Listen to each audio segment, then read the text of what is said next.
एक और वाक़या हजरत में लिखा है, हजरत के एक दोस्त थे, दोस्त क्या हजरत के मुरीद ही समझिए कि हजरत के हाथ बैत में वकील साहब थे वो, और वकील के बारे में तो आप जानते हैं कि वकील के बारे में एक शेर है ना कि पैदा हुए वकील तो शैतान ने कहा, कि पैदा हुए वकील तो शैतान ने कहा कि लो आज हम भी साहिब औलाद हो गए।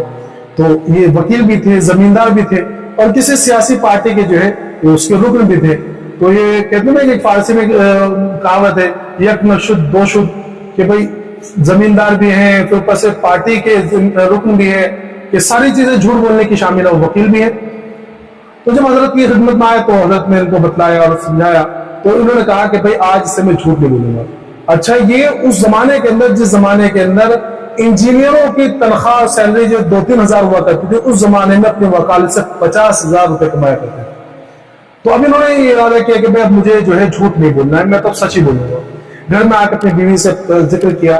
इनकी बीवी जो है डॉक्टर थी, तो इनकी बीवी ने कहा कि भाई कोई बात नहीं, अपनी इरादा की बहुत अच्छी बात है, मैं भी आपका साथ दूंगी, और घर के खर्चे का अगर कोई मामला है तो कोई मसला नहीं ज्यादा, कि भाई थोड़ा बहुत जो भी मेरी उससे चल जाएगा, क्लिनिक सर में डॉक्टर तो हूँ, तो उसमें थोड़ा बहुत घर का खर्चा निकल जाएगा, कोई मसला नहीं है। जाहिर सी बात है, 50,000 रुपए कमा रहे, तो और वकील उस जमाने के अंदर तो इनका रहन सहन आला उसका होगा, समझे। तो अब इन्होंने जो है ऐसे केस लेने इन्होंने एक किया कि जो भी क्लाइंट इनके पास आते उससे ये कह देते कि भाई देखो ऐसा मसला है कि अगर तुम्हारा केस सच्चा है तो मैं लड़ूंगा, अगर दौराने पैरवी मुझे ये पता चला कि केस लड़ने के बीच में अगर किसी वक्त मुझे ये पता चला कि तुम्हारा केस झूठा है तो मैं उसको केस छोड़ दूंगा। अब जाहिर सी बात है कौन क्लाइंट इसको कबूल करेगा, तो अब इनके पास क्लाइंट आगे बंद हो गए, क्योंकि इन्होंने ऐलान कर दिया कि मैं झूठा केस लूंगा ही, मैं सिर्फ सच बोलूंगा, अगर कोई भी केस झूठा रहेगा तो मैं दरमियान के अंदर छोड़ दूंगा। तो दूसरे जो वकालत है जो साथ में इनके, वो इनको ताने देने लगे, और चर्चा हुआ कि भाई ये भी अजीब इंसान है, अच्छे खासे प्रैक्टिस चल रही थी और अच्छे खासे क्लाइंट आ रहे थे, 50,000 रुपए महीना कमा रहे थे, और जजों में भी बात पहुंची, जज भी ताज्जुब करने लगे कि भाई अजीब बंदा है, अच्छा खासा केस लड़ते अचानक ये क्या बीमारी लग गई वकीलों और जजों को, तो ये बीमारी लगे। तो लेकिन इन्होंने इरादा कर दिया कि नहीं, अब मैं झूठ बोलूंगा ही नहीं, सच्चे केस लड़ूंगा और सच बोलूंगा। इस तरह 1 साल गुजर गया। थोड़ी जाहिर सी बात है कि जब स्टेटस थोड़ा नीचे हुआ होगा, 50,000 कमाने वाला बंदा, बीवी डॉक्टर है, कितना उसको मिलता होगा, समझे। तो खर्चों के अंदर परेशानी हुई, लेकिन 1 साल तक इसी तरह इन्होंने कहा।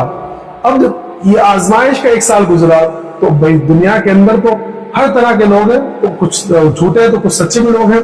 तो उसमें एक जमींदार का कोई केस था, वो अपने केस में बिल्कुल सच्चे थे, तो जमींदारों को भी पता चला कि भाई ये जो वकील साहब है सच्चे केस लेते, तो इन्होंने सोचा कि मेरा केस सच्चा है तो मैं इन्हीं को दूंगा।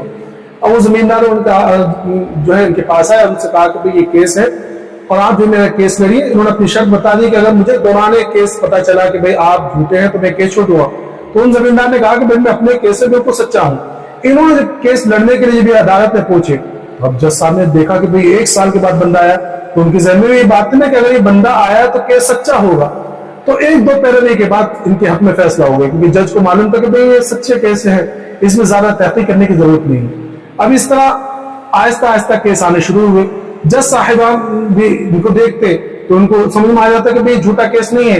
अब ये बात होने लगी कि भाई इनके पास जो भी केस जाता है वो जल्दी सॉल्व हो जाता है, जल्दी जो उसका फैसला आ जाता है। अब जो इनके पास केस आने शुरू हुए, जो भी सच्चे लोग थे जिनका सच्चा केस था वो आने लगे। फरमाते हैं कि बाद में ऐसा हुआ फौरन 1-2 साल के बाद कि अब मेरी जो इनकम पहले थी वो 50,000, अब मुझे 1 लाख मिलने लगी। थोड़ा मामला और ये चला। उसके बाद फिर ये हुकूमत की तरफ से ये वो बात आई कि भाई अब जो जज जो है पुराने वो बहुत से रिटायर होने वाले हैं, अब जो है वकला को जो है जज की पोजीशन देनी चाहिए, ये ऑर्डर देना चाहिए। तो जब वो लिस्ट पहुंचाई गई, लिस्ट बनी जिसमें वकीलों को जो है जो अच्छे और जिनकी प्रैक्टिस अच्छी थी और जो कई सालों से सीनियर वकला, तो उनमें सबसे पहला इनका नाम दाखिल किया गया कि भाई सच्चे वकील हैं और अच्छी पैरवी करते हैं, तो ये जज भी जब बनेंगे तो ये फैसला सही करेंगे, रिश्वत वगैरह नहीं देंगे। तो सबसे पहला इनका नाम गया। तो अब सच बोलने की वजह से खुद वकील साहब कहते हैं कि हजरत सच बोलने की वजह से मेरे साथ ये मामला हुआ। एक जमाना वो था कि जब मैं झूठ बोलता था तो यस के सर कहता था कि जी sir, yes sir, yes sir. आज अल्लाह ने सच बोलने के लिए सच बोलने की वजह से मेरा ये मकाम कर दिया कि आज दूसरे वकील मेरे सामने यस करते हैं, और अल्लाह ने सच बोलने की वजह से मुझे वकील से उठाकर जज बना दिया।